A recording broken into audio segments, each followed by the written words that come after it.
বন্ধ প্রাথমিক স্কুলে এখন রান্না থেকে শুরু করে থাকা খাওয়ার রীতিমতো সংসার পেতেছেন ভিন রাজ্য থেকে আসা ঠিকা শ্রমিকরা। একসময় যে স্কুল পড়ুয়াদের কোলাহলে মেতে থাকতো, বর্তমানে শিক্ষকের অভাবে বন্ধ হয়ে যায় সেই স্কুল। বন্ধ হয়ে যাওয়ার পরই বর্তমানে পৌর সংস্থার কাজ করা কিছু ঠিকা শ্রমিক আস্তানা গেড়েছেন সেই প্রাথমিক স্কুলেই। আর এতেই রীতিমতো ক্ষুব্ধ স্থানীয় এলাকাবাসীরা। এখন এখানে কাজকর্ম করে, কাজের লোক যারা রাস্তার কাজকর্ম করে তারাই এখানে থাকছে। এখন স্কুলটা পুরো যদি নতুন করে আবার চালু হয় তাহলে আমরা খুবই উপকৃত হব। হোটেলের মতো ব্যবহার হচ্ছে। ছাত্রছাত্রীর অভাবে দীর্ঘদিন ধরে স্কুলটা পড়ে আছে। স্কুলটা চালু করলে আমরা চাই যে এখানে স্কুলে আবার শিক্ষা দীক্ষা নতুন করে এগিয়ে আসুক। আমরা দীর্ঘদিন এখানে পড়াশোনা করেছি, অনেক ছেলে মেয়ে থাকতো, পড়াশোনা করতো, তাদের কত একটা পরিবেশটা ভালো সুন্দর ছিল। ইতিমধ্যেই নবান্নের সভাঘর থেকে বৈঠক করে রাজ্যের মুখ্যমন্ত্রী মমতা বন্দ্যোপাধ্যায় হুঁশিয়ারি দিয়ে পৌরসভাগুলিকে বলেছেন সরকারি জমি এবং সম্পত্তি দখলমুক্ত করতে হবে। বিষয়টি নিয়ে রীতিমতো ক্ষোভও প্রকাশ করেছেন তিনি। তারপরও অশোকনগর কল্যাণগড় পৌরসভার 7 নম্বর ওয়ার্ডে বন্ধ নিত্যানন্দ জিএফপি স্কুল দখল করে এহেন নির্মাণ কর্মীদের দিন যাপনের ছবি উঠে এসেছে ক্যামেরায়। বিষয়টি নিয়ে ইতিমধ্যেই প্রশ্ন উঠতে শুরু করেছে। স্কুল হতো তাহলে একটা শিক্ষার দিক থেকে, নতুবা এখানে যদি একটা স্বাস্থ্যকেন্দ্র হয় তাহলে আমাদের এলাকার সমস্ত মানুষজন দূর দূরান্তে চিকিৎসার জন্য চিকিৎসা করাতে না গিয়ে এখানেই মোটামুটি তার একটা সুবিধা পেত। হ্যাঁ, এরকমই দেখা যায়, এরা কাজবাজ করে রাস্তায়, রাত্রে এখানে থাকে।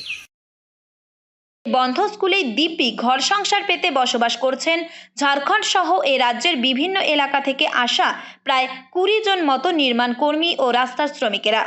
রাতেও রীতিমতো মশারি খাটিয়ে ঘুমোতে দেখা যাচ্ছে তাদের। পাশাপাশি সরকারি এই সম্পত্তির মধ্যেই চলছে আগুন জ্বালিয়ে রান্নার কাজ।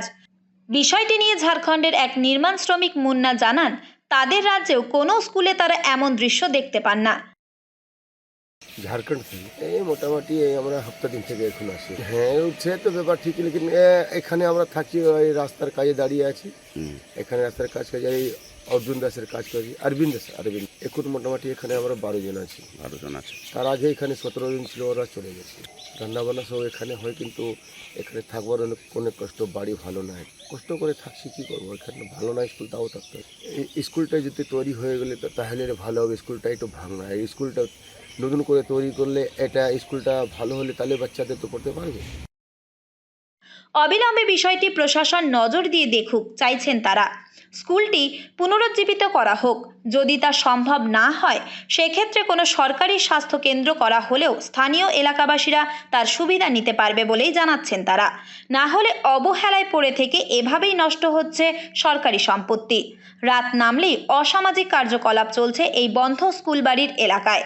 যদিও এ প্রসঙ্গে অশোকনগর কল্যাণগড় পৌরসভার পৌরপ্রধান প্রবোধ সরকার জানিয়েছেন, বিষয়টি নিয়ে তিনি শিক্ষা দপ্তরের সঙ্গে কথা বলবেন। দীর্ঘদিন নয়, দীর্ঘ বছর ধরে বন্ধ। আমরা বারবার শিক্ষা দপ্তরকে জানিয়েছি এবং এখন শিক্ষা দপ্তরের থেকে কোনো রেসপন্স পাইনি আমরা। কিন্তু আমি যতটা জানি স্কুলে কোনো শিক্ষক মশাই নেই এখন, ফলে ছাত্রভর্তি করা যাবে না, পার্মানেন্ট ব্যবস্থা নয়।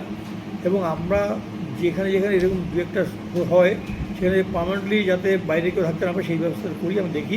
এবং আমরা পৌরসভার পক্ষ থেকে যাতে অন্য কোনো কাজকর্ম যদি থেকে থাকে পার্মানেন্ট টেম্পোরারি, সেগুলি করি আমরা।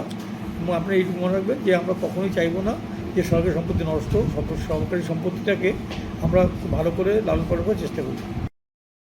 এখন দেখার, মুখ্যমন্ত্রীর সরকারি সম্পত্তি বেহাত হওয়া নিয়ে করা অবস্থানের পর এই ধরনের বন্ধ স্কুল অর্থাৎ সরকারি সম্পত্তি রক্ষার্থে কী পদক্ষেপ গ্রহণ করে আগামী দিনে।